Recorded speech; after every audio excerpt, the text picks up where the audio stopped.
Hello, I'm Bob Schieffer, and welcome to the CBS Evening News Online edition. Just ahead, with hundreds dead in Iraq's recent round of violence, is outright civil war looming. Mark Strassman has the story.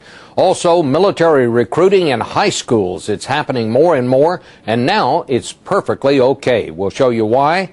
And you'll meet a man whose house was stolen, and wait till you see how easy it was. Our series Boom or Bust continues. It's all starting now on the CBS Evening News Online edition.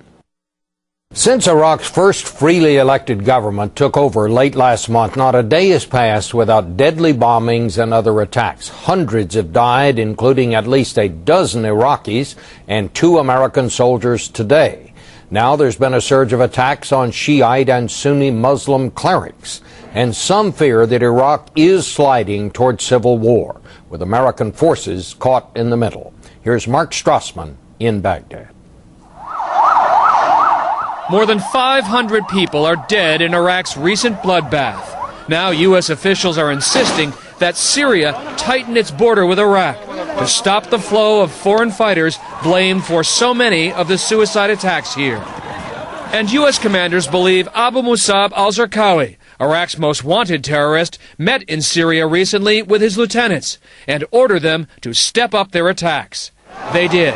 And that has reawakened animosity between Sunni and Shiite Arabs that goes back centuries. Shiites grieved for a dead cleric today, calling him both martyr and murder victim. They blame Sunni assassins, just as Sunni Arabs automatically blamed Shiites at this funeral for a slain cleric. Tit-for-tat terror seems to be pushing Iraq towards civil war. This man says we are heading toward a catastrophe. Some of these killings are reprisals and revenge, but there's also a cynical twist, the belief that foreign insurgents are exploiting the animosity by committing attacks in the hope that one sect will blame the other. And a recent series of bombings has targeted mosques of both sects. Police today found yet another group of murdered civilians, all Sunnis. In the last week, groups of executed men have been dumped around Iraq. So it's very clear that that's an evil that wants to destroy a democratic Iraq. There is a massive military and political will here to stop the runaway killing. But it's also clear no one has any idea of how to do it quickly. Bob?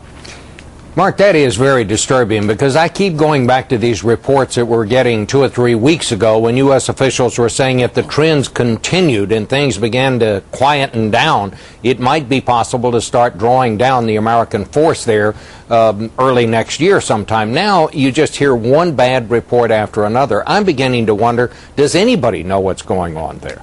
When I talk to U.S. military commanders here, they genuinely believe they're making progress. But remember, they're trying to rebuild Iraq's army, police, and government. At the same time, they're just trying to get all the lights turned on in a country where, in one survey, 85% of people complained they have frequent power outages. None of this is simply going to happen overnight. Thank you very much, Mark. Pressured to meet their quotas, some U.S. Army recruiters have bent or broken the rules for enticing young people into the service. So all Army recruiters will stand down tomorrow to review what they are and are not permitted to say and do. One thing to the recruiters' advantage is a little-known provision in a federal education law that's just coming to light. Our Jim Acosta has the inside story. I'll call you by 6 o'clock, man. Military recruiter Jeremy Hill is in search of a few good high school students. Usually if you come to a high school and get about 3 or 4 good leads, that's a pretty good high school visit. And he doesn't need a permission slip to be here. The No Child Left Behind Act not only gives recruiters access to high school campuses, what's your number? But also the addresses and phone numbers of every student. Schools that don't comply could lose federal funding. I think it's a little problematic to be asking teenagers to make a life-altering or a life-ending decision when they're really not good at making risk choices. Frustrated with recruiters, Marla Schoolmeister found out the No Child law does allow her to put her son, Kelly, on a sort of do not call list. He's seen recruiters pull out the heavy artillery at school events. They had a Hummer that was playing loud music, and they had a high-definition TV in the back of it showing what were essentially commercials you'd see on the TV for the military. At Seattle's Garfield High, the PTA held a symbolic vote last month against recruiting on school grounds. On your feet! But the military can attract teens effectively away from school. Take the Army National Guard's Recruit Sustainment Program, which offers hundreds of dollars in cash incentives. Many of these teenagers are not even out of high school, but they're already getting paid 1 weekend a month for this taste of basic training. At this point, they still have a chance to back out, but most of them won't. That's because they want what 17-year-old Dustin Geis wants: money for college and a chance to serve. My college will have to come second because my country will always come first. Critics call this program an economic draft. Good job. Good job. Dustin's mother calls it something else. I mean, this is his dream. A teen who still sees the military as a dream. Nowadays, that's a recruiter's dream come true. Jim Acosta, CBS News, Atlanta. We're taking a look this week at the red-hot housing market. Home prices in many places are sky high, and when something is valuable, often there is someone looking to steal it. But how do you steal a house? Well, it turns out it's not hard at all. Randall Pinkston now with tonight's Eye on America. They loved it. Oh, this was a dream. When John Thomas returned to Cleveland to bury his mother, he thought that was the worst of it. Cruel crime. Then he drove by her house and discovered a stranger was living there. When you find people in your house, you expect to call the police, come down, take the people out, arrest them, and be happy. What happened? Couldn't do any of that. Because, according to official records, he didn't own the house. It had been stolen soon after his parents moved into this nursing home. And getting it back wouldn't be easy. We flew Thomas here from his home in New York to recount his ordeal. What? That's the one word that everyone says. What? What do you mean, stolen? You can't steal a house. Even his lawyer was skeptical. Frankly, I said to myself, maybe this guy doesn't understand how real estate works. They can't quite be.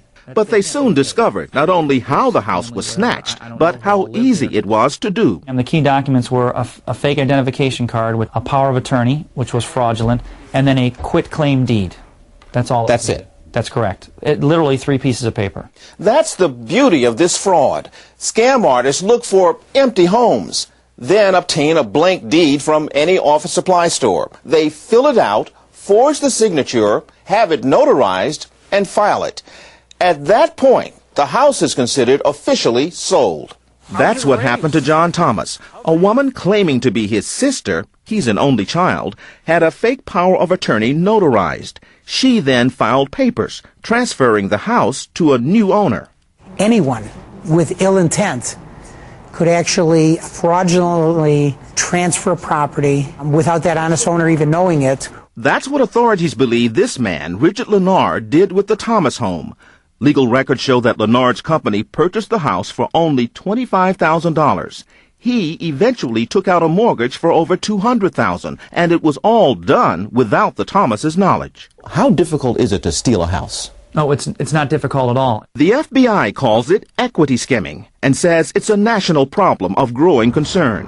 In Philadelphia alone, 36 stolen houses led to the convictions of 11 people. It's happening right this minute as you and I are speaking. Philadelphia District Attorney Lynn Abraham is already investigating a new case involving another 40 houses. The rightful homeowner can be waiting for years, and I do mean years, to get restitution and may not get it at all. It took John Thomas more than 2 years to regain his house, and during that time it was badly damaged.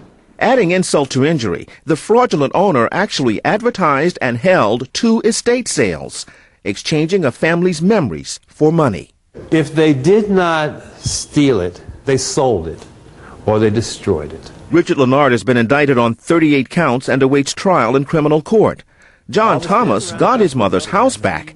All my pictures gone, all the mementos gone. But has lost everything that made it a home. In Shaker Heights, Ohio, I'm Randall Pinkston for Eye on America. More stories are just a click away, but don't forget to join me on television for the on-air edition of the CBS Evening News.